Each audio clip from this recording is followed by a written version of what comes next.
Les États-Unis condamnent la tentative de coup d'État en Turquie et apportent leur soutien total à la démocratie dans ce pays. Déclaration faite ce lundi à l'issue d'une rencontre à Ankara entre le chef d'état-major interarmé, le général américain Joseph Dunford, et le Premier ministre turc Binali Yildirim. C'était là le premier contact de haut niveau entre Ankara et Washington depuis le putsch avorté qui a envenimé les relations entre les deux pays. Les tensions se cristallisent autour d'un homme, Fethullah Gülen. Ce prédicateur vit en exil aux États-Unis. Les autorités turques le soupçonnent d'être derrière la tentative de coup d'État. Ankara a d'ailleurs réclamé son extradition, sans succès jusqu'à présent. Washington réclamant des preuves de son implication dans le putsch. Ces manifestants dénoncent l'attitude américaine. La tentative de coup d'État a été soutenue par les États-Unis et par Fethullah Gülen, dit ainsi ce protestataire.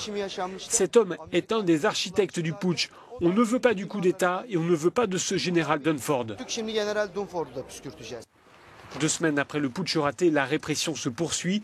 Tôt ce lundi matin, 2 soldats de plus ont été interpellés dans le sud-ouest de la Turquie. Ils sont accusés d'avoir fait partie du commando ayant attaqué l'hôtel de Marmaris où se trouvait le président Recep Tayyip Erdogan le 15 juillet lors de la tentative de coup d'État. Depuis cette date, près de 18 000 personnes ont été arrêtées.